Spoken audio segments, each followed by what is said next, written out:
Welcome to Our Interesting Times with host Timothy Kelly, who interviews today's top alternative and revisionist thinkers.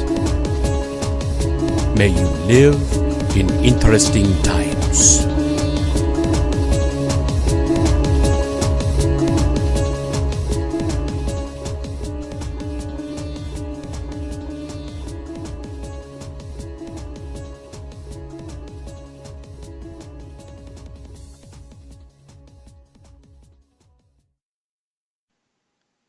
My guest tonight is Servando González. He's a Cuban-born American writer. He received his training as a historian at the University of Havana. He has written books, essays, articles, and multimedia on Cuban and Latin American history, intelligence and espionage, semiotics, hypertext, and art history. His articles have been published in many magazines, newspapers, and websites in the United States and abroad. Servando is the author of many books, including The Nuclear Deception, Nikita Khrushchev and the Cuban Missile Crisis, Psychological Warfare, The New World Order, The Secret War Against the American People, and the most recent, I Dare Call It Treason, The Council of Foreign Relations and the Betrayal of America. Servando, how are you doing this evening? Fine, Tim, and thank you for inviting me to your interesting times. As you know, it's a Chinese course. Yes, exactly. And as I was telling you that I have lived under a democracy, under a dictatorship, and under a totalitarian dictatorship. And the change from a democracy to dictatorship was almost unnoticed. Mm-hmm. But then the change from dictatorship to the totalitarian dictatorship in Cuba was really bad, and I'm seeing that is a repetition. So the Chinese curse trapped me. Well, first, you're certainly welcome, and thank you for coming on the show. No, thanks to you. Now, the main focus of the show, tonight's show, although we may talk about other things as the discussion progresses, is your book, Psychological Warfare in the New World Order, The Secret War Against the American People, where you put forth a most interesting thesis regarding the true character and purpose of Fidel Castro, the the so-called communist dictator of Cuba. Okay, so your book. Let's get into it. Fidel Castro.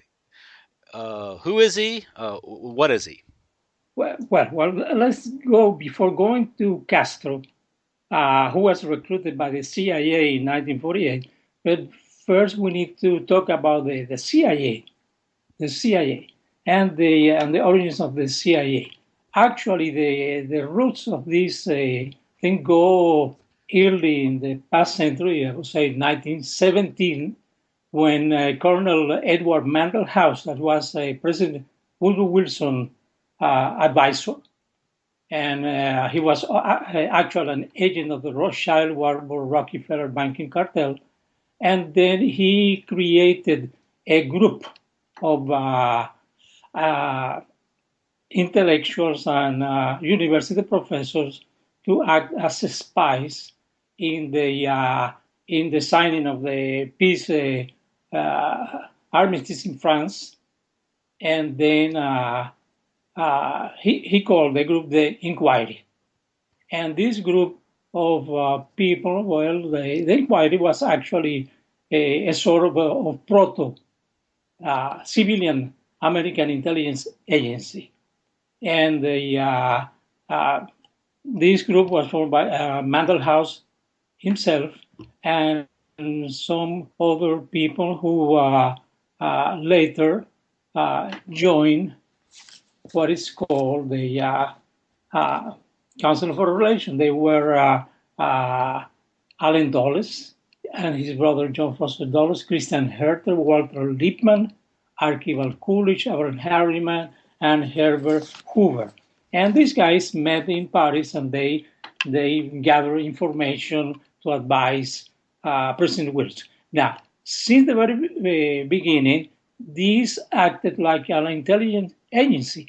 It was divided in several study groups to study different geographic areas like Africa, Austria, the Balkans, Far East, and Latin America, Pacific Island, Russia, etc. And then this division was very similar to what later the CIA called desks. Okay, and the inquiries activities were surrounded in secrecy, and they were paid from hidden funds directly from President Wilson. Now, after the signing of the armistice and the creation of the League of Nations, that later was not approved by the U.S. Congress, the two groups, because there was a similar group of British agents, and then they met in a hotel and they decided, well, this is so good, this is so nice to be spies. Why don't we keep this and make this official? And then from this, they created two different organizations. One that is called the Royal Institute of International Affairs, the British branch, and the other one, the Council on Foreign Relations. And it's very important because sometimes most people don't really know what the Council on Foreign Relations really is, and forget about what the New York Times and Foreign Affairs says. It's not a club of the very rich, of the bankers. It's actually an intelligence agency for the bankers. That is what the Council on Foreign Relations is. I'm going to talk about this later. Now, after they created and they have worked like intelligence agency, gathering intelligence for the masters of the bankers, the CEOs of international corporations, and the oil magnates and the sort.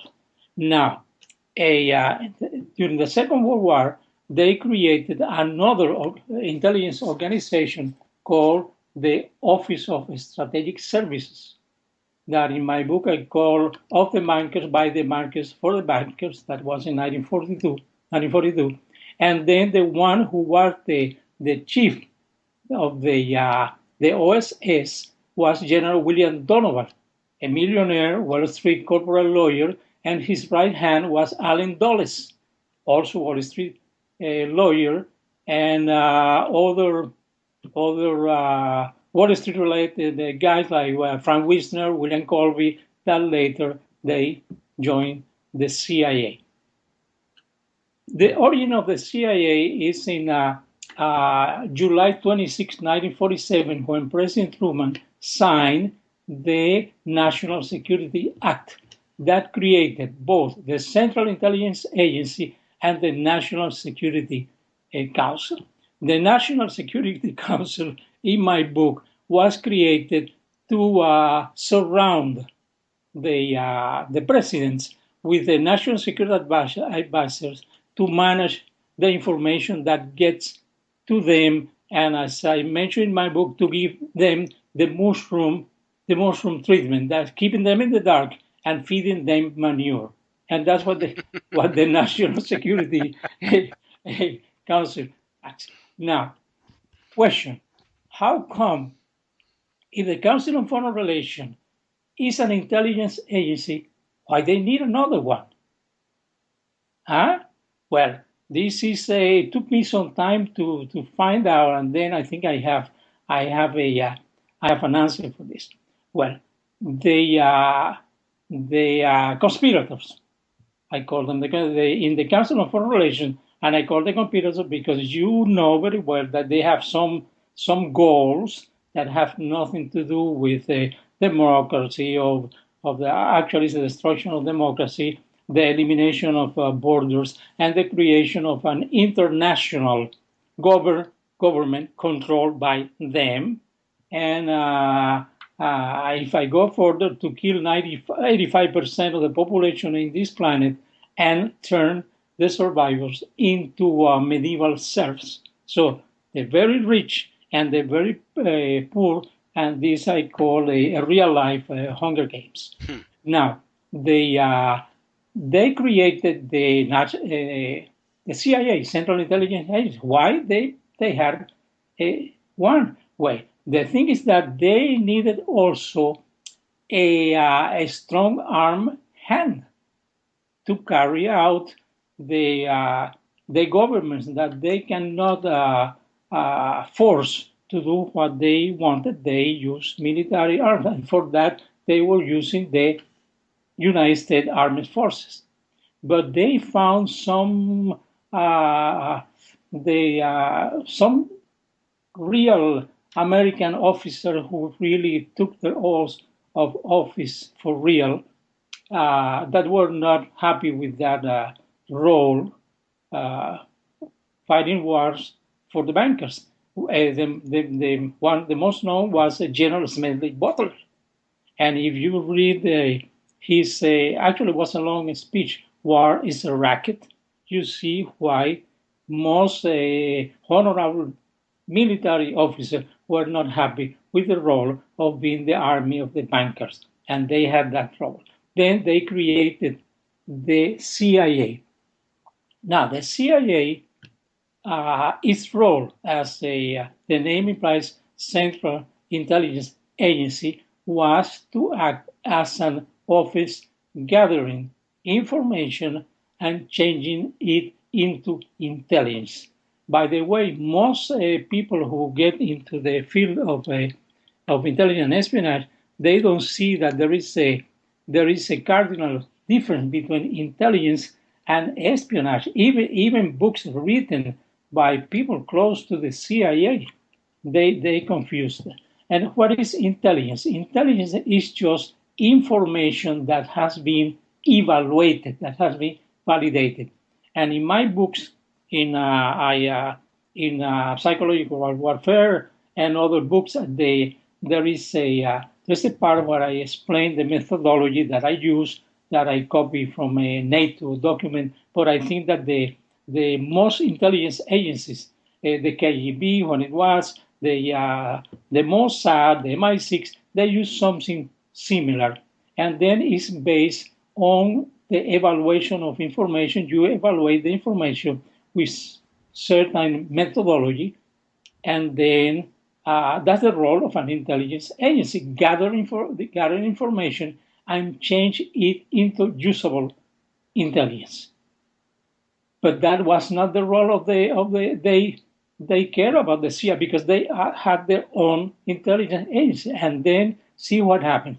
Less than a year after the CIA was created, secretly, people in the National Security Council created something that is a monster, that is a branch of the CIA for covert operations. Okay, and always the person that was the chief of covert operation was a member of the Council of Foreign Relations. Okay? So they don't care about the CIA. That's why some people so the CIA has two sides of a coin. One side that is the true purpose that is covert operation, and the other that is sort of a cover that is gathering intelligence agency.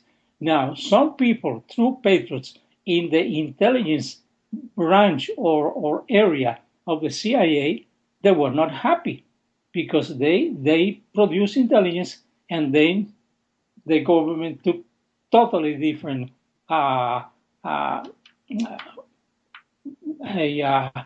methods or acted totally ignoring what the CIA had produced, the intelligence. So the intelligence produced by the CIA was never taken into consideration by the government. Why? Because they were taking the intelligence from the Council on Foreign Relations, because they control the U.S. government. And these have created many things that even in the, when was that, in the 50s, when Bush was in the CIA, they created what is called the Group P, that was people who questioned the intelligence produced by the CIA. So, and this is very important, the role of the CIA. So the CIA is fully an organization under the control of the Council of Foreign Relations, bankers and conspirators who are looking forward to the creation of destroying the national borders and created a new world order. And this is very important to understand what is happening, because some people like Seymour Hersh. Oh, he's always criticizing the CIA. Well, the CIA is a tool. We need to go a step further. And I mentioned this before getting into Castro because actually Castro was recruited in 1948. He was 21 years old. He was a law student at the University of Havana. He was a gangster. He already had killed two of his enemies at the university. He was into politics.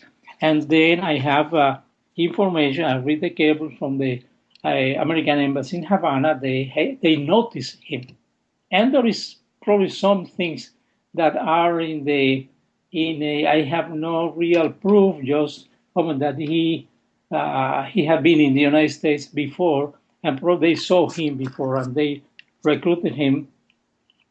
And I began researching the subject many years ago, and then I explained in a long article that I titled tongue-in-cheek, Fidel Castro's Supermole. And that was probably the first article that I published in the internet many years ago in a site called Sumeria. Doesn't exist anymore.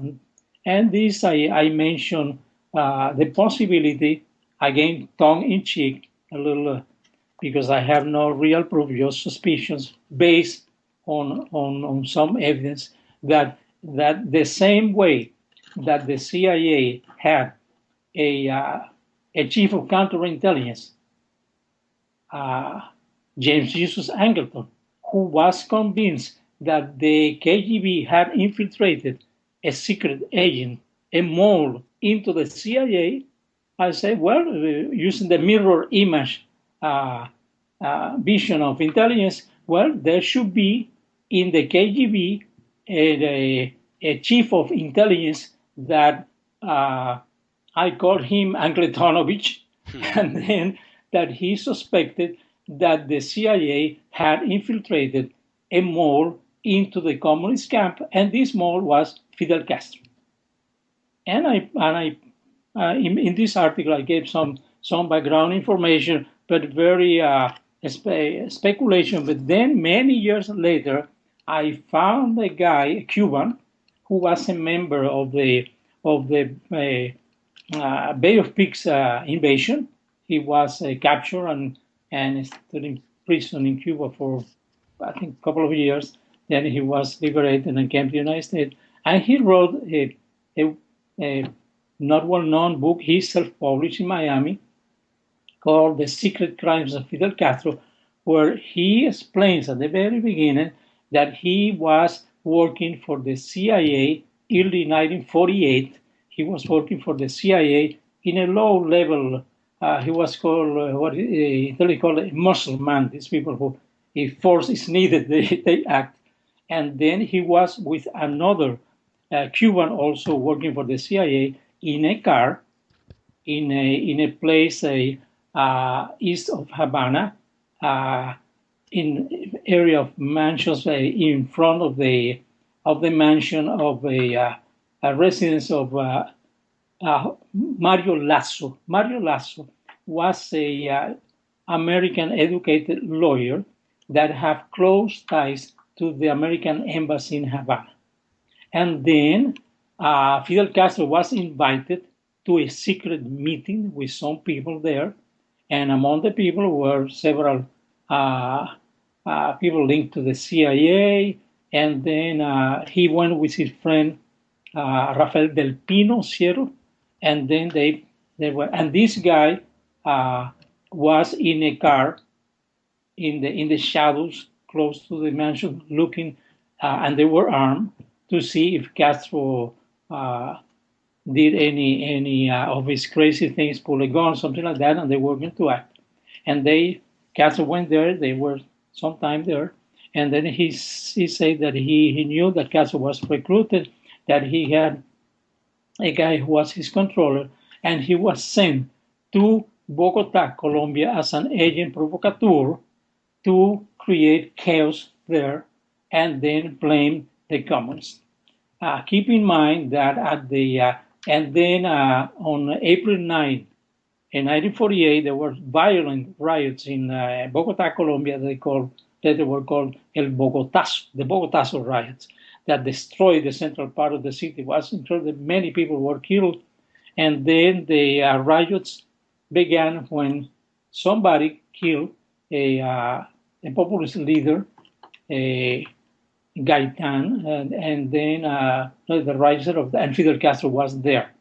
And then all the indications see that he threw some flyers in a meeting, and then he was acting like he was a member of the Cuban Communist Party and was linked to the KGB, and this is all CIA disinformation.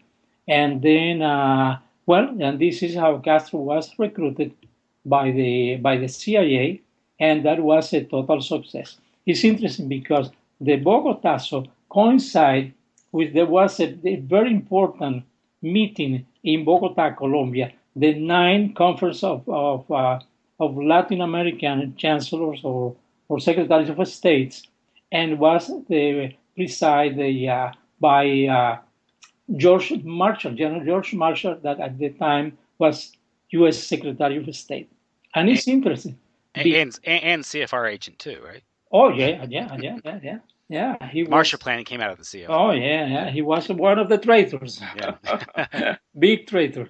And I have the big traitors, and in my book I explained that that he had direct participation in the assassination of General Patton. But that's another chapter, sad and dark chapter of our history. Now, it's interesting because the essence of this meeting were to convince the Latin American leaders of the creation of the Organization of American States. But there was some reluctance because there had been a previous meeting in Mexico, I believe, and then the United States promised a lot of money, a lot of things that never accomplished, and then the Latin American leaders were reluctant to sign the creation of to support the creation of the Organization of American States, and then the riots erupted, and there was the killing, and then everybody was scared, and then Marshall used the opportunity to scare everybody, and then they not only approved the creation of the Latin American States, Organization of Latin American States, but also they signed a very anti-communist document, and that the role of Latin America was going to fight communists, blah, blah, blah, blah. So this is your classic problem and reaction solution.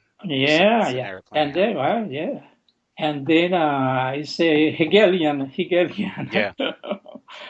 And then, this is the beginning. Actually, that was the beginning of the Cold War in Latin America. That's what started the beginning of the Cold War in Latin America. Then Castro was rescued by the Cuban. He went with his friend Del Pino to the right to the Cuban embassy, and then there was a plane that mysteriously appeared, and then he was flown to Cuba. And then when I was writing my book, I was talking to a Cuban in Miami, and he thought, we know there is a journalist who was in the house of Grau San Martin. Ramon Grau San Martin was the president of Cuba at the time, and he was a nationalist leader. He was not a right or left. He was just a nationalist leader. But the Americans hated him because he fought against the Platt Amendment, the elimination of the Platt Amendment in Cuba, and they didn't like him. Well, and then this friend connected me to a journalist who was a close friend of Grau San Martin, the president. And then during a visit, another friend of Grau San Martin was there. That was the guy who was Guillermo Belt, who was the Cuban ambassador in Bogota at the time. And then the journalist asked Guillermo, well, Guillermo, why did you help Castro? Put a plane for him. You told me that you hated Castro. And then his answer was this, well, because we get orders from above. And then he turned not to Grau San Martin, not to the president, but to the north. And then we get order from, and pointed to the north, and said, and then we have to save him. Okay? And that's the story of Castro. Now Castro disappeared from the limelight, and then Batista was a guy who was the president. He left Cuba, and then he was a military man, and then came back to Cuba, and then he gave a coup d'etat and became a president through a coup d'etat, and became the dictator. And Castro tried to overthrow Batista with a military action in the east part of Cuba, but failed, and he was sent to jail. Just less than a year later, Batista signed an amnesty, and he was free and went to Mexico, created a group of revolutionaries, and invaded Cuba. And then was that the July 7th movement or something? Yeah. Okay, yeah. Movimiento 26 de julio, 26th of July. Oh, sorry, yeah, July 26th. Yeah, because the 26th of July was the date of the attack on the Moncada barracks that Castro was survived. Most people were killed, but he managed to escape, and he was captured and sent. It's a longer story. And then he went to Mexico and created this group, of guerrilla group, and went to the Sierra Maestra mountains, and then he invaded and won the battle. Now, we know later that the battles were not won with lead, but with gold. It was dollars that they came from the American consul in Santiago de Cuba. That's the capital of the eastern province of Cuba, who was also a CIA officer. And most of the weapons that he got in the Sierra Maestra came through the Guantanamo base. And then he simply, instead of fighting the Batista army, he bought the officers. Was this his arms supply? Was that like the International Arms Company or something? The what? The International Arms Company, like reverse CIA or something that supplied to Castro's munitions. Yeah, there was a company. I don't remember now the name, but also the CIA was behind the operation. And then and nobody knew in Cuba about Castro. Nothing was happening. They were in the Sierra, but nobody knew about that. Life was working, and then the conspirators sent their agent from the New York Times. This guy from the New York Times that went there and then interviewed Castro, and then he was created the myth of a Robin Hood in the Sierra Maestra. This was Herbert Matthews? Herbert Matthews, yes, sir. And then he was a pro-commie, being in the revolution in Spain, and then and that is that's the story. And we have been sold this revolution. Actually, the American left have created a myth. Okay, according to what you read, most of what you read, is Cuba before Castro was like Haiti. Yeah, Cubans were was a very underdeveloped country, but that's a lie. That's a lie, and it's absolutely a lie. Cuba was not when in 1959 when Castro took power in Cuba. Castro was one of the most developed countries in Latin America and the world. Okay, and this is I'm going to show you why. When Castro took power in Cuba, Cuba had a system of telecommunication by microwave that was unique in the world. Not even in the United States we have this. Why? Because an American company was testing the system in Cuba. Because Cuba was so close to the American markets that the guys in Lexington Avenue, the marketers, they discovered that the Cuban public was so close to the American public that they used Cuba to test American products before launching it in the American market. I remember something that probably you still have in your kitchen, some cleaning that's called Ajax. Mm-hmm. Oh, we had in Cuba 6 months before they launched it in the United States. When Castro took power, in Havana alone, we have, I think, 22 or 23 radio stations. Probably 1959. Probably today, 2016, Paris doesn't have 22 radio stations. We have 5 or 6 TV channels, 3 of them national-wide for the whole. Cuba is a lone island. And then the first color TV station in the world outside the United States was in Havana. Have you heard about that before?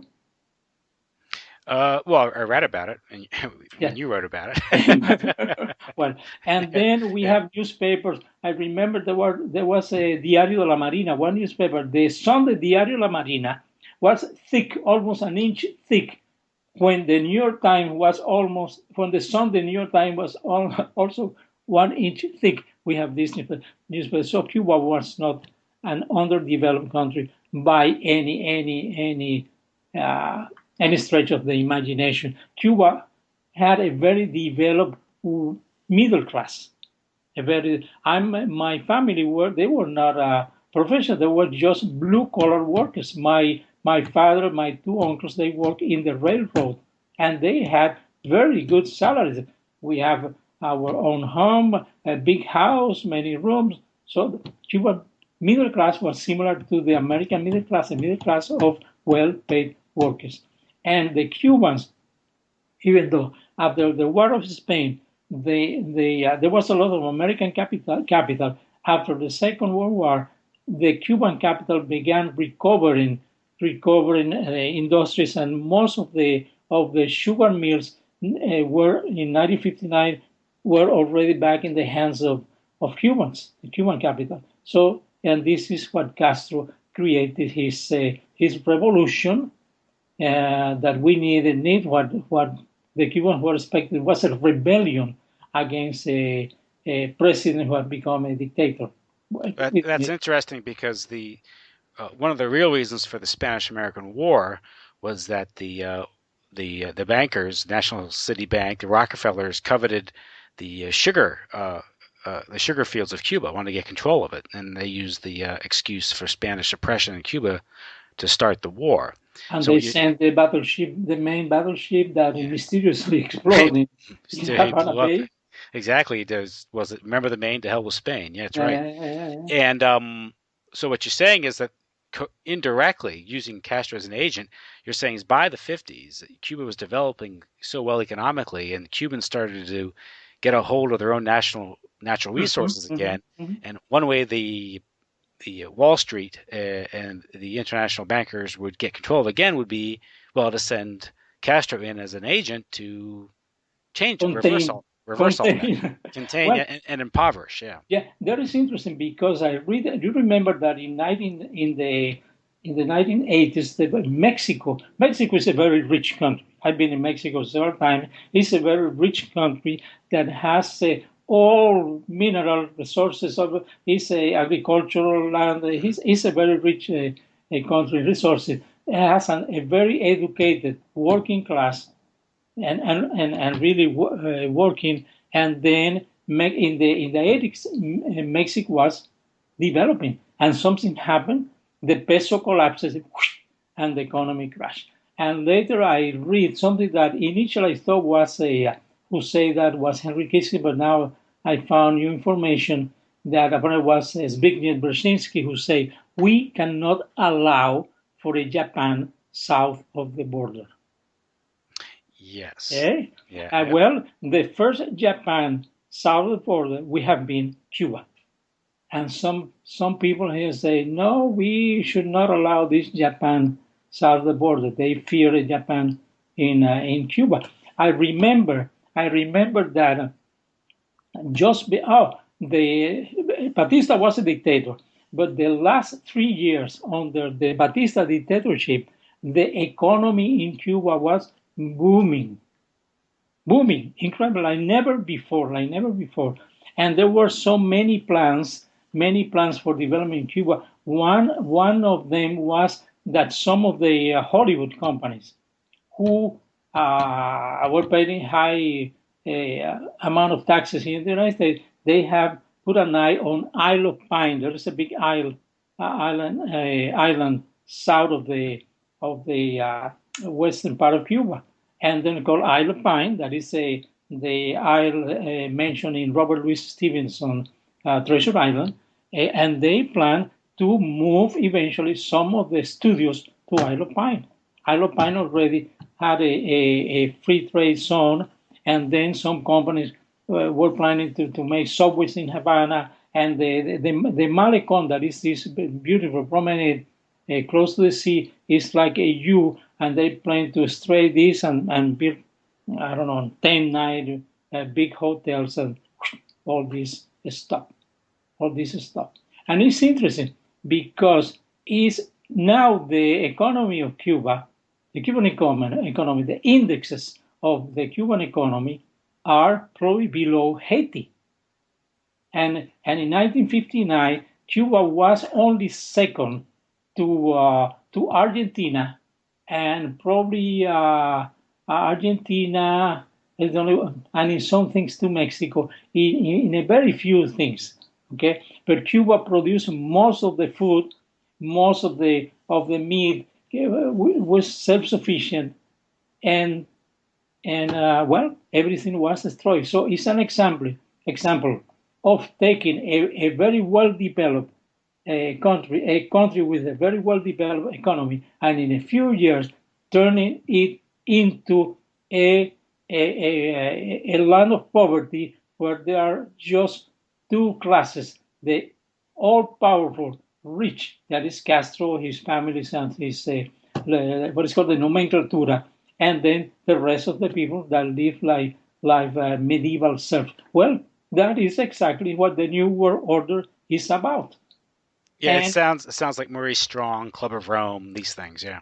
Yeah, and then it's interesting because sometimes 15 years ago, David Rockefeller and a group of people from the Council on Foreign Relations, and then later was Kofi Annan, who at the time was the chief of United Nations, and they were marveled when they saw Cuba. Oh, this is a marvel of education here, the public health. And they said openly that Cuba was a model to follow.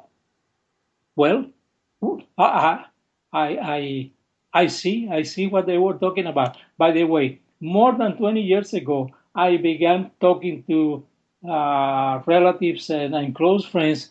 Well, what is happening in the United States remembers me what happened to Cuba. Oh, Servando, you're crazy. Well, most of them now agree with me. Yeah, the slowly erosion or destruction of the middle class. Yeah. And this is not by chance. Well, now you see my books. That my books are about the conspiracy. Well, as you mentioned at the beginning of the program, I have my degrees in history. I'm a historian by training, but working when I began writing the book on Castro, I realized that recent events where there is a large amount of intelligence and espionage to analyze and write about these events, the tools, the methodological and analysis tools of the historians don't work. And then I began learning by myself the trade of intelligence and espionage. I became myself an intelligence analyst. That is what I am now. And I began writing my book not from the point of view of a historian, but from the point of view of an intelligence analyst. That's why in my book about Castro, The Secret Fidel Castro, Deconstructing the Symbol, I mentioned in the introduction, this is not a history of the Cuban Revolution. This is not a biography of Fidel Castro. This is a CPP, Comprehensive Personality Profile, like most intelligence agencies keep of foreign leaders. The KGB, the Mossad, the MI6, the Vatican, they keep working in this CPP, Comprehensive Personality Profile, and then using a similar methodology, I created my own. That is this book, and I followed for this. My model was a book written by a member of the OSS, Professor William Langer, that was a CPP about Adolf Hitler. And then after many years after the end of the war, it was published. That was a secret report on Hitler, and then was published under the name The Mind of Adolf Hitler. And this is the model I followed to write my book about Castro. And I say in my book, well, the CIA has one, the KGB has one, and I have one, and mine is probably not exactly the same as the CIA, but this is, I think I have reached something that not many people have written. And my point of view is not anti-Castro, it's not from the right, or from the left. I'm trying to be totally impartial and about what I found in his life. But let me tell you, is to be terrorized. The guy is a monster. There's no other way to qualify the guy. Like Hitler is a monster, so we have the Castro here. He's a psychopath, and then and the Rockefeller put him in power. He has been always. Well, that's what's interesting, is you mentioned the comprehensive personality profile. In your book, you mentioned there's some problems with his life if you're going to reconcile it with his supposed figure as a communist revolutionary. Is that he seemed to admire much of America. You mentioned that he wrote a letter to Roosevelt when he was 12 years old. Supposed to be an agent. He wanted a $20 bill from Roosevelt. Yeah, probably because Roosevelt never sent the money. Probably that's how he began hating Americans. He aspired to be a pitcher for the New York Giants, and he also was a bit actor in a couple films in Hollywood, correct? Yes, something that I found, as a researcher, because I told you, I use a different methodology. A historian only read history books and an article written in peer review magazine or whatever. No, I read everything. And then this I found, it's not in a DVD that somebody created about Hollywood films. That's right. Most historians just end up quoting each other, unfortunately. Yeah. And it's a historian look straight, and an intelligence analyst look with the side of the eye. You look same things. Exactly. It's a totally different approach. But you found this DVD with these old movies, right? Yeah. And what did you find? I found that he has worked in two films, which is one is Carnival in Mexico, and another one Esther Williams and Javier Cugat, the musician, and he was probably he had no role, just an extra. Yeah, actually, But the point is, in order to work in this, he was in California. That is not mentioned in any biography of Fidel Castro. I mean, that's quite a gap, if you're right. I mean, that's interesting. And another thing, apparently he was very good as a pitcher, because eventually they tried to recruit him, and when they say, well, no, I decide I have other things to do. Boom. And then he refused of all the teams, all the baseball teams he liked the New York Yankees. Yeah. He didn't accept the offer. And this I found the first person I heard about this was this guy. What is his name? That he had a problem. The rest of the story. Paul Harvey. Or Harvey. And Paul then, Harvey. Yeah. Paul Harvey. And then I found some reference, and I wrote to the guy of the national, the director of the National Archives, and he had the and he sent me a photocopy of the letter that he wrote to Roosevelt. So that is my book now. And this is something.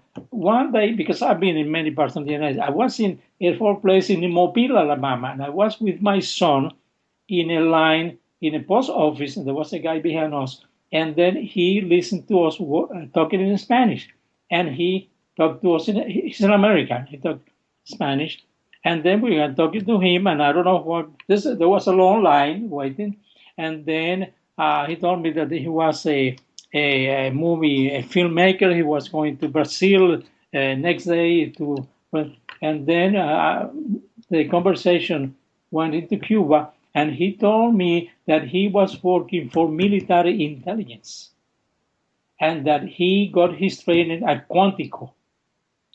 Okay, so sorry, he was in Hollywood. No. This guy I met in Alabama. Okay, but you're saying he maybe I misunderstood you. Are you saying he worked for Hollywood? Did you say he worked in Hollywood?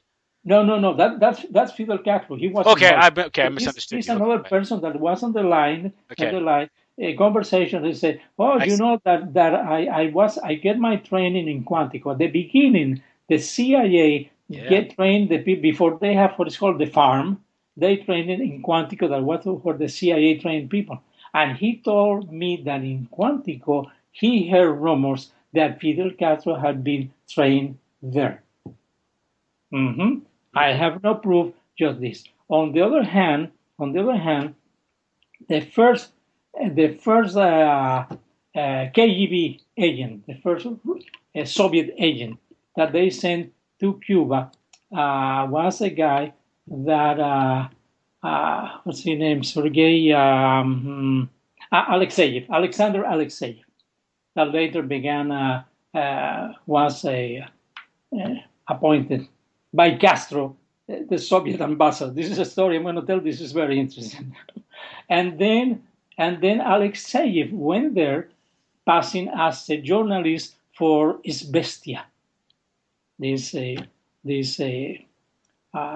have two newspapers in Russia, in the Soviet Union, Pravda, that means true, and Izvestia, that means news. And the joke was that the news have no truth and the truth no news. Anyway, he was a journalist for Izvestia, and then it's interesting. Alexeyev tried to recruit Castro, but you know what? Castro ended up by recruiting Alexeyev. So that means that he had some training in intelligence and espionage. It's obvious that he was trained. And there are gaps in his biography. He's in the United States. He was trained. That is incredible. By the way, do you know that Castro expelled a Soviet ambassador from Cuba? Yes, this was related to the coup that Khrushchev had planned or something? Yeah, the Cuban Missile Crisis. Well, there's another dimension to that thing, which most people don't know. Let's jump in. We're going back and forward to make this thing interesting. I was an officer in the Cuban Army during the Cuban Missile Crisis. And then, not in a very important function, but I was an officer and I knew many people there and there. And when the Cuban Missile Crisis was going on, nobody in Cuba, at least at my level, knew what really was going on. Actually, I knew because there was another officer who was listening to the Voice of America, so we discovered what was really going on by the Voice of America. Okay, and then according to Khrushchev, you know the story. Oh, Castro, Nikita Khrushchev placed missiles in Cuba, and then Kennedy was offered the U-2 planes took a photograph of the missile bases, and one CIA photo interpreter show Kennedy the ultimate proof and about the missiles in Cuba that started the Cuban Missile Crisis. Okay? Well, according to Khrushchev, Nikita Khrushchev was Soviet prime minister at the time. And then in his memoirs, he gave an explanation. He said that he was in the Cuban Missile Crisis was October 1962. And then he was in April in Bulgaria, and he saw over the sea and so, oh, the Americans, they have nuclear missiles there in Turkey, pointing to Russia. And we are very upset about that. And I'm going to give them a taste of their own medicine. We're going to place nuclear missiles in Cuba to protect Castro. Well, that is Khrushchev's explanation.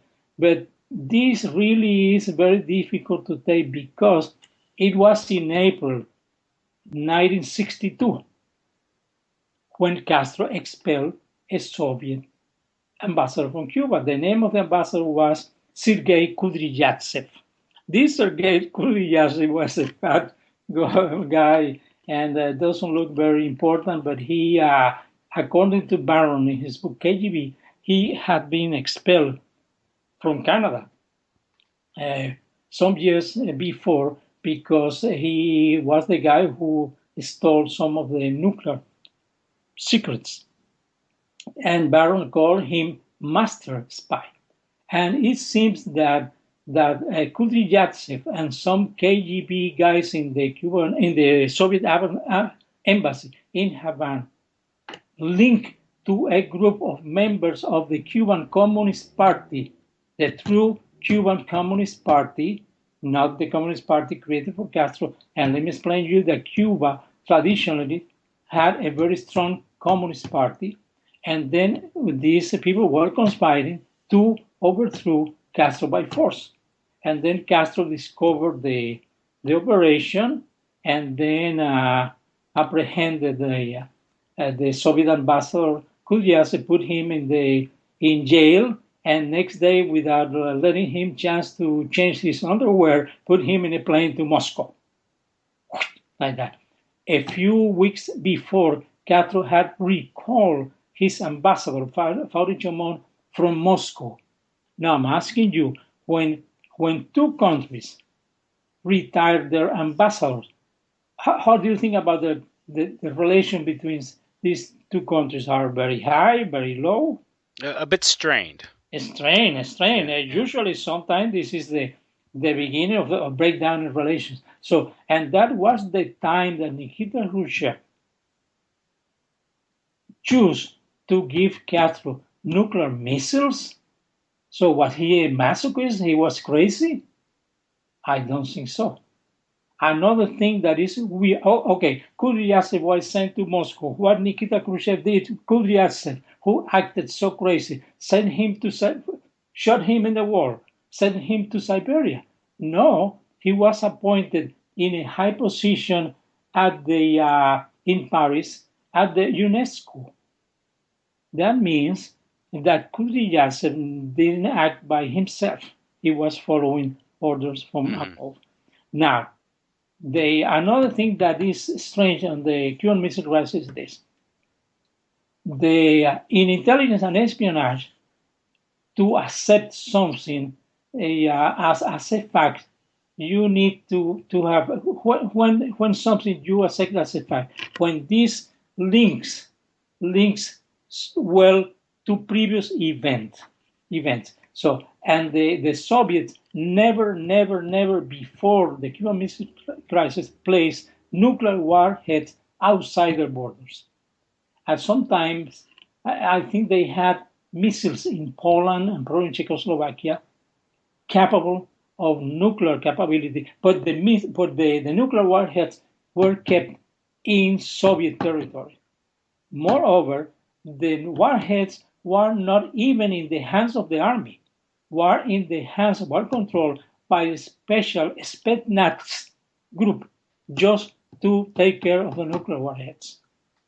Okay, so never before 1962 the Soviet put nuclear warheads out of their borders, and never after. This is something strange. Okay, even more. They in all the literature about the Cuban Missile Crisis, except in my book, there is mentioned something important about nuclear warheads that is called radiation. Nuclear warheads emit radiation, gamma rays, and there is nothing that was detected, the nuclear warheads emitting a radiation in Cuba. And the United States, the Americans have the technology to detect it because in the Dardanelles Strait, they have some sophisticated equipment to detect nuclear radiation from Soviet submarines under the water. So the technology is there, no radiation. Then the CIA say that the missiles were in Cuba. Now, again, the proof that was given to President Kennedy was the photos by the U-2s. And the CIA photo interpreter, his name was Dino Brugioni, went to the White House. Oh, this is this, this is this, this is it, this is it. Well, the CIA saw some things in Cuban soil similar to nuclear missile bases in the Soviet Union. But the point is this: there is some long wooden boxes covered with tarps that the CIA say that inside these boxes were the missiles. There were some concrete bunkers that the CIA say they contain the nuclear warheads. Then, after Khrushchev decided to retire the missiles from Cuba, there were some things covered with tarps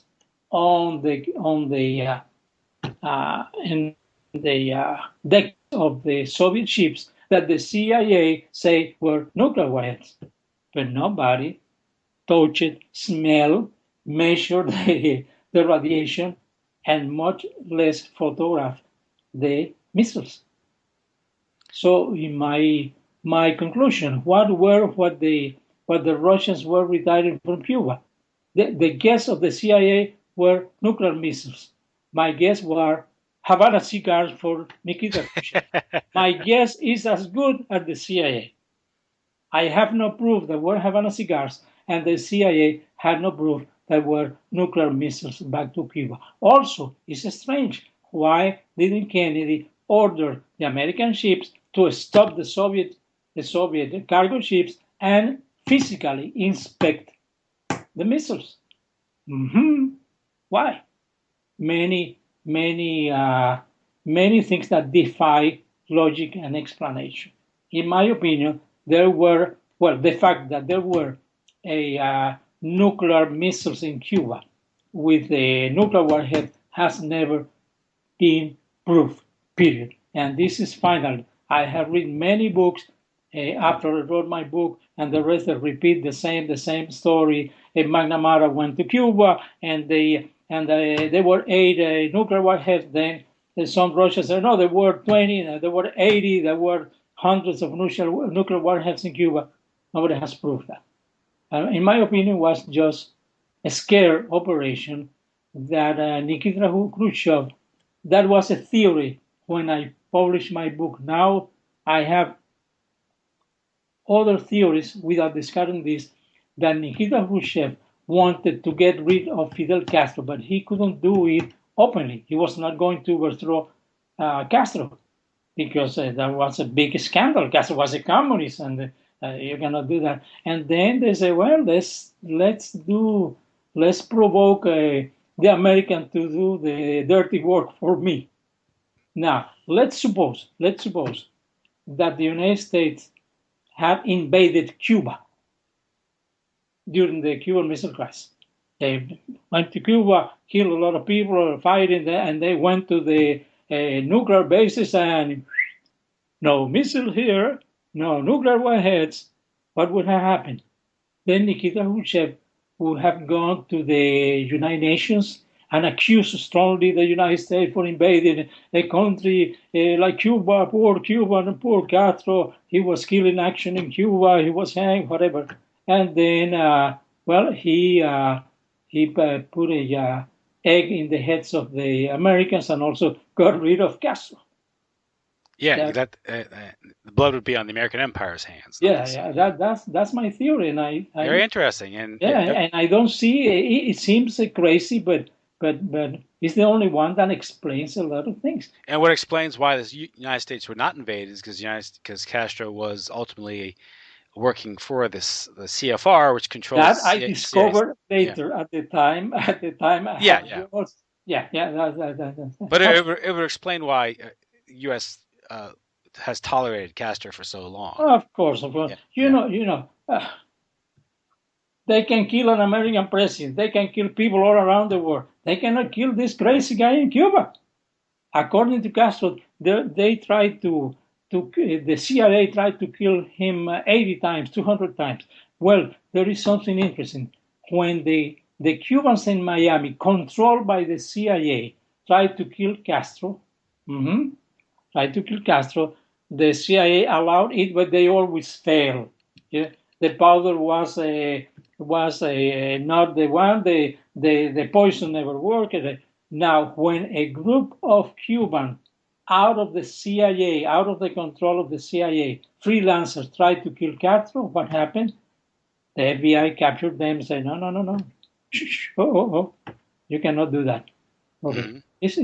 It's all, and we see this happening and happening over and over. But the interesting point is that if you want to know what is coming to the United States, what is the New World Order, just go to Cuba. Yeah. Just go to Cuba. And but this explains perhaps the failure of the Bay of Pigs, right? Oh yeah. No, the failure of the Bay of Pigs. The people blame Kennedy. Kennedy acted on the advice of some CIA guys who all of them were members of the Council on Foreign Relations. Another one that advised Stevenson, a United Nations member of the Council on Foreign Relations. And then they followed advice, and that's why after that, Kennedy realized that something was wrong with the CIA and say, I'm going to destroy the CIA, break in 1,000 pieces and throw it to the wind, and big mistake. He fired Allen Dulles. Big mistake. And he paid dearly for it. So he realized that the CIA was not doing what it was supposed to do. So the CIA has always protected Fidel Castro, and well, you also mentioned that like during the in Canberra rebels or something where they were given the wrong ammunition, and also you had the Cubans in Florida, which actually rounded up just before the Bay of Pigs, right? So rounded up and put in the Opaloka base, and then they all them in the most of the landing craft were destroyed by the reef. That was very clear in the YouTube photos, but never was thought. That was an operation. So in my point, the Bay of Pigs operation was a total success because the goal of the operation was to keep Castro in power, and it reached the goal. Now, before the Bay of Pigs, there was about 8 or 9 very strong anti-Castro organizations, very active in Florida, in the United States, mostly in Florida. There was a strong group of guerrillas in Cuba, in the central part of Cuba. Cuba has three group of mountains. In the east part, the Sierra Maestra, and the central part of Cuba, the Escambray, and other small in the west. In this Sierra del Escambray, the central part of Cuba, there was a strong group of guerrilla fighters fighting the Castro government, and they have been strong for months and months. And the CIA stopped sending them ammo and guns, and were kept out of the information about the invasion also. So there was the anti-Castro groups in Miami. There was the guerrilla groups in fighters in the Escambray, and also in the big cities there was an anti-Castro underground ready to fight when an invasion was produced. They were, all of them were kept in the dark. So what did the CIA did? They consolidated all the anti-Castro groups in Florida in one and decapitated it with the failure of the invasion. So the invasion made Castro stronger, and that was the purpose of the Bay of Pigs invasion. So to me, it was a total success. It was designed to fail, and it failed. Period. There's no other explanation. Yeah, never in the history of the United States you have planned a landing at night. It was at night. So everything was the Three Stooges planned the CIA planned the so they did everything to frustrate a popular uprising, which was the ostensible plan was the invasion would spark an uprising, but the CIA were elements within the CIA, the CFR agents were working to prevent that very thing from happening. Yeah, at the same time, Castro would be shown the victor, and he would earn street cred or credibility or his bona fides, so to speak, as a communist opponent to American imperialism in the Caribbean would be solidified in the eyes of the Soviets, correct? Because they might have suspected. Yeah. Now, in my opinion, creating a model or testing ground of the New World Order in Cuba was like a second thought. Initially, the plan to use Castro was for other ends. The problem is this. Nikita Khrushchev had been after Stalin and then several leaders, they elected Nikita Khrushchev. And then Nikita Khrushchev, who had been an officer in the Soviet army during the war against the Nazi Germany, and he saw that 60 million Soviet citizens were killed during the war. He lost a son in the war. He was affected. Everybody was affected by this war. And then he realized that a nuclear war had no survivors. That was crazy. And then he launched something. Well, in a secret speech of the Soviet Politburo, he made this speech condemning the crimes of Joseph Stalin. And also he launched a new policy that he called his policy of peaceful coexistence. The policy of peaceful coexistence. Now that would have scared a lot of people. Yeah. The Pentagon and Wall Street. The military-industrial complex that later I call the military-industrial banker complex were scared. We're going to lose our enemy. There is no reason for our existence. Then they put Castro in power in Cuba. Since the very beginning, Castro began trying to infiltrate the Soviets, but the Soviets were reluctant. They were not buying. They are not buying because, I'm a communist, I'm a socialist. They were not buying. But then came the Bay of Pigs. One day at Stanford University, I was talking to a Soviet scholar who was there, and he told me that during the first days of the Bay of Pigs, the newspapers and media in the Soviet Union were preparing the Soviet people for the fall of Cuba, of Castro Cuba.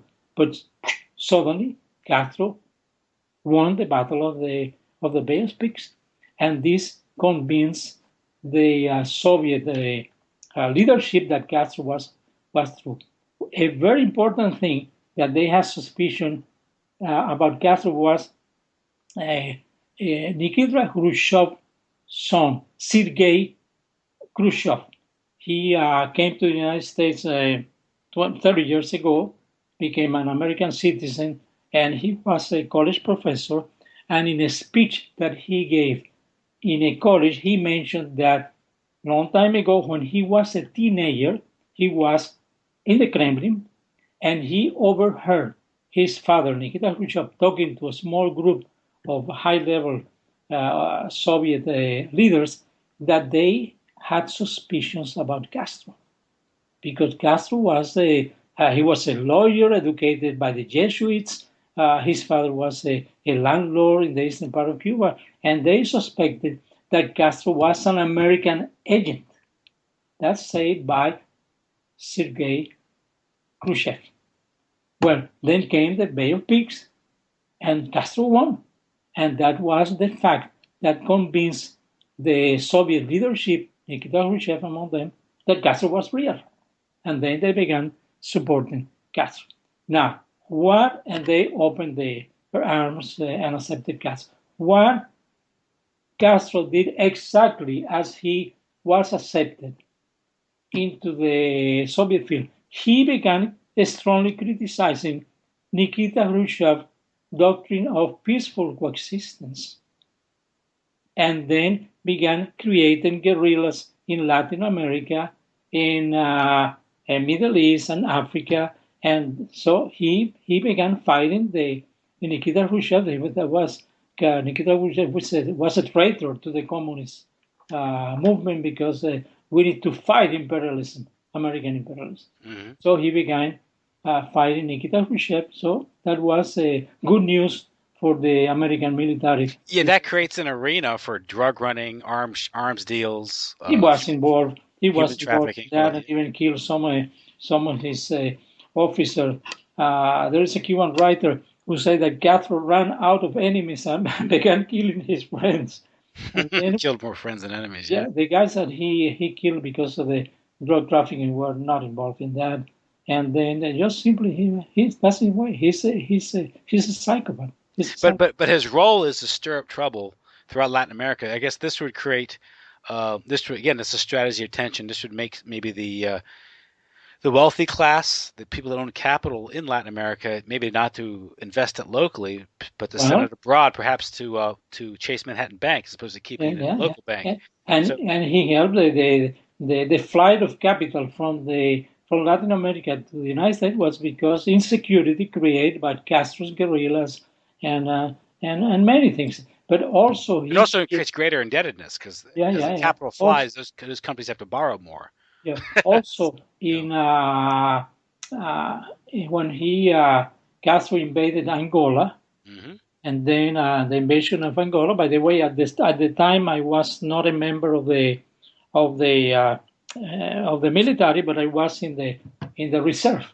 In Cuba, you get in the military, then you go to the first reserve, and then after 60, you get to the second reserve. Everybody's in the military, and then they except some people from tankers and pilots that really who invaded Angola were not soldiers from the army, were reservists, and I got my training to be sent to Angola, very tough training.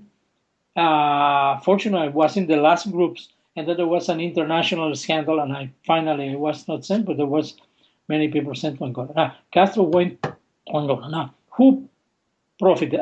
The first things written about Angola was the Soviets used their puppet Castro to invade Africa. Not true.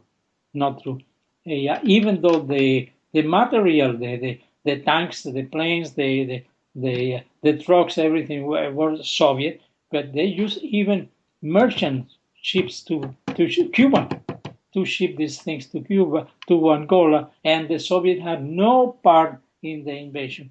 The Soviets, in my opinion, they believed that Castro was going to fail, and they were going to allow Castro to fail, but then, surprisingly, Castro was winning, and they began supporting Castro. Now, during Castro was in Angola, he was getting money from some companies, and then after Castro took power, most American corporations took power in Angola and controlled the country. So the Soviets never profited from Castro invasion of Angola. Actually, the ones who profited were American corporations. Yeah, like Gulf Oil, that's a fact. Right? Like Gulf Oil, right? He was protecting the oil platform, the oil fields. They were there. So you had communist soldiers protecting the assets of American multinational company like Gulf Oil. That kind and of tells being paid in dollars. which is kind of like the entire Cold War, isn't it? Yeah. It's interesting. So there are many things that part that doesn't fit, and at least my explanation, that I don't claim that everything I tell is true, is the right explanation, but at least I have found a theory that make all these things a whole that makes sense. Because the other thing is things happen because they happen, but no, things don't apply. Now, why I have centered my recent study in the Council on Foreign Relations. There was an old saying that all roads lead to Rome, and now all treason leads to the Council on Foreign Relations. Behind every act of treason to the people of the United States, you are always going to find, and this never fails, you're always going to find one or more members hiding in the shadows, one or more members of the Council on Foreign Relations. Because it is an intelligence. This is the most anti-American organization. The enemy is inside our borders. In my recent article, I write for an organization called News with Views, and always even I published there before putting the article in my site. And then I wrote an article, and at the end I say about Trump, and then I say, well, one of the things that Trump will do is to reduce the 50% the pay of the officer and admiral, the high brass in the military, and even retire to 50%. Why? Because they take an oath of office to defend the Constitution from enemies, both abroad, foreign and domestic. And they have never, the latest one who defend the Constitution from domestic enemies were George Patton, that I remember, George Patton, and Smedley Butler. So if they do half of the job, they should be paid half of the pay. Yes. Why none of these military people who are fighting, defending us for enemies abroad, never defend us from enemies here? And our foreign enemies are financed by the CFR. And through different channels, and you see George Soros. Who is George Soros? George Soros, he makes money. No, the Rockefellers made George Soros. Maurice Strong. I read some time ago that Maurice Strong, he died recently. Maurice Strong was a security guard at the United Nations, and then it was Nelson or David Rockefeller who talked to him, and then what?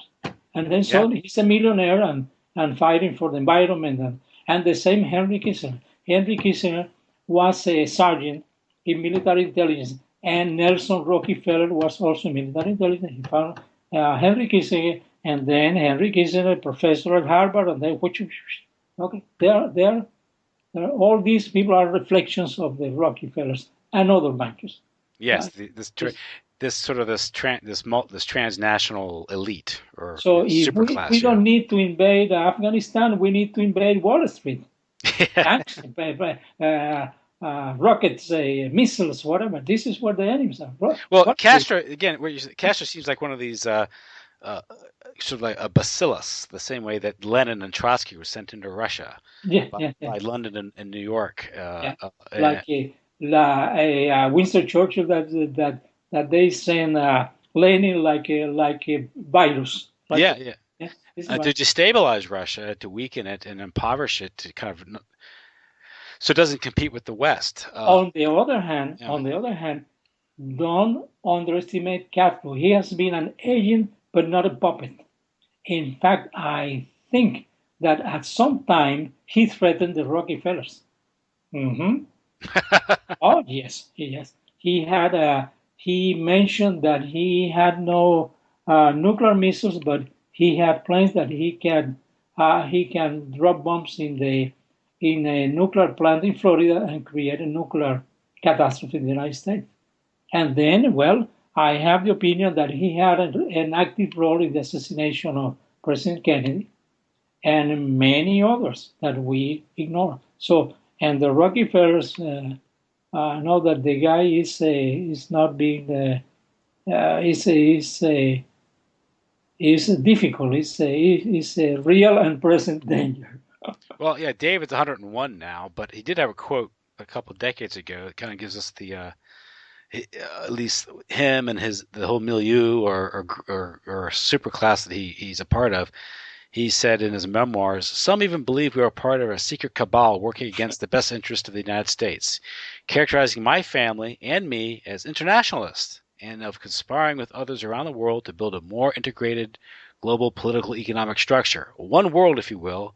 If that's the charge, I stand guilty and I'm proud of it." I'm proud of it. Yeah. And the interesting now in Cuba. The thing is that they have been working. The Council for Revolution have been working for almost 10 years, and they had a lady there. Was her name Julia Zweig, that is heading this. That is to keep Castroism in Cuba after the death of Castro. Yeah? And then Castro became very sick 8-9 years ago, and he retired. But then, surprisingly, he sort of recovered. And then forget about Raúl Castro. The person still in power in Cuba is Fidel Castro.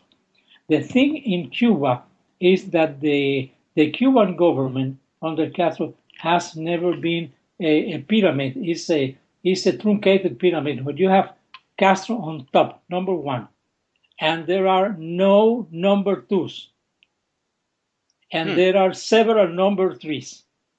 Okay. And every time that one of these number threes seems to go reaching number two, Castro eliminates him.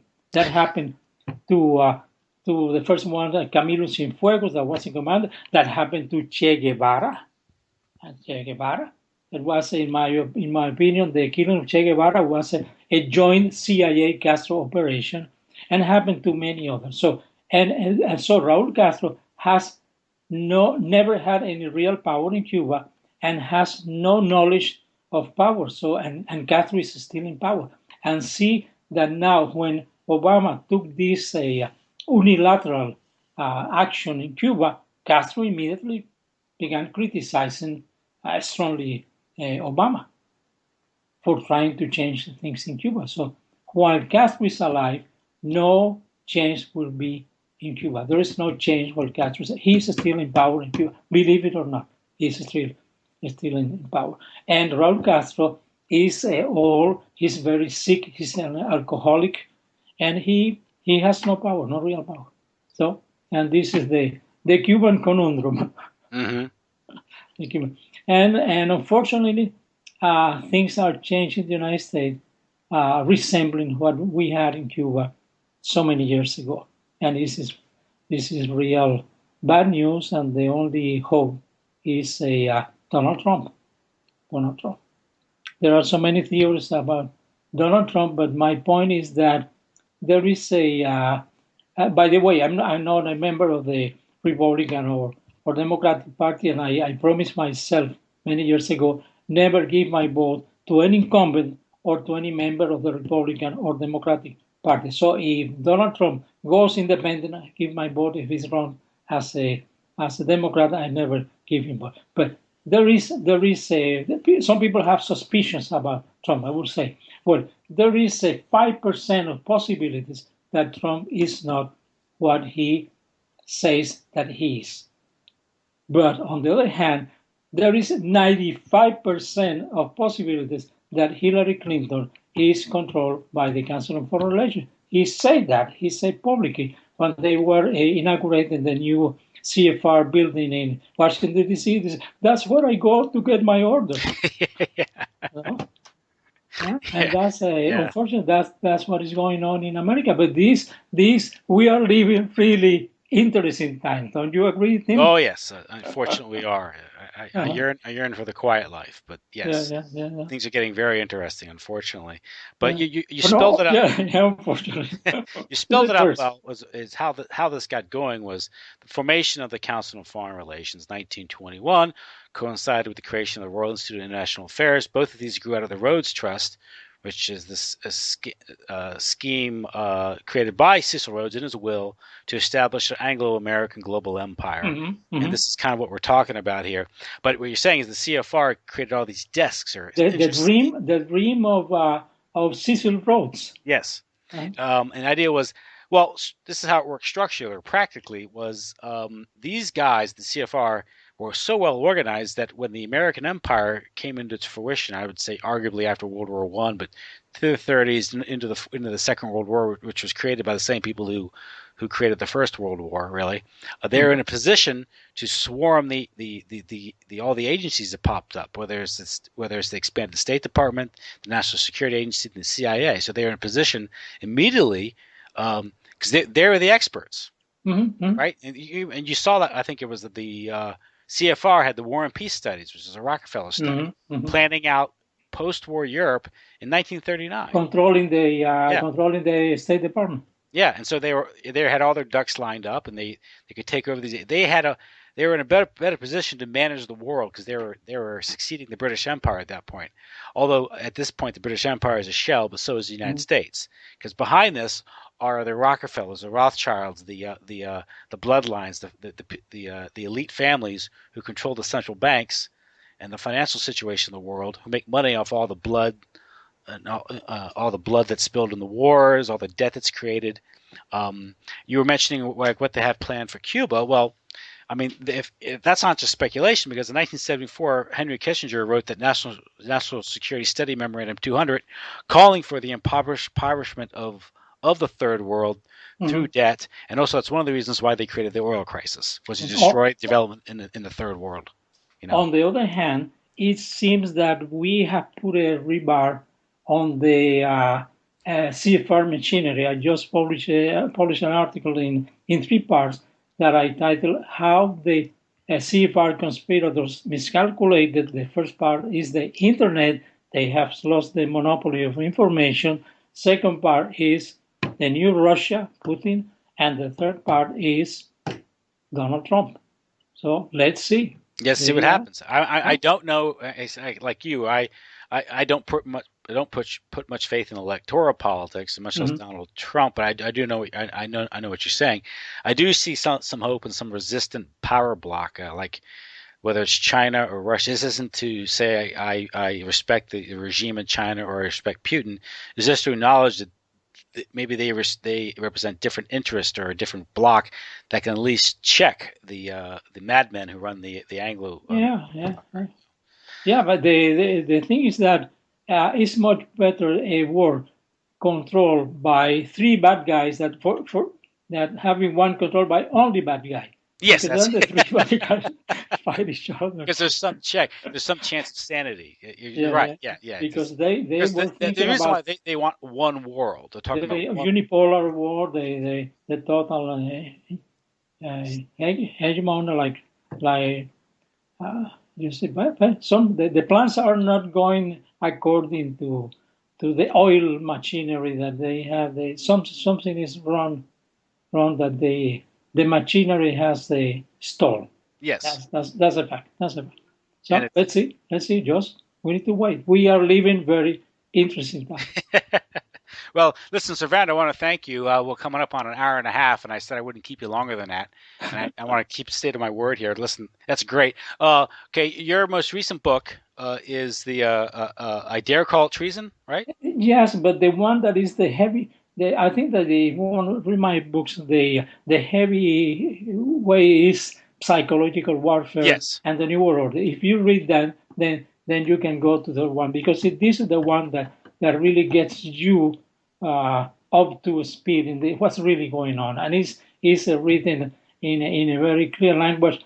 Also, I'm a scholar, so the book has more than 1,000 scholarly footnotes. It's not that I listen on the internet, so it's very well researched and very well supported by very, very important data. That's right. Read it as an intelligence analyst, not as an historian, and you'll see the true picture. That's exactly. That's correct. There you go. Listen, thank you. No, thanks to you, Tim. This is very. I had a great time. I did too, and maybe we'll keep in touch. I got to read your second book. When I get to that, maybe we'll talk about that again. I dare call it treason.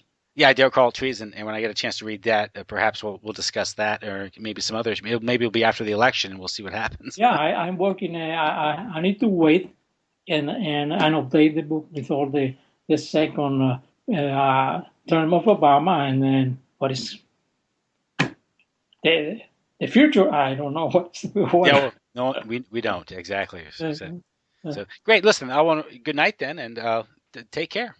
Okay, thank you. Same to you. Bye. Bye-bye.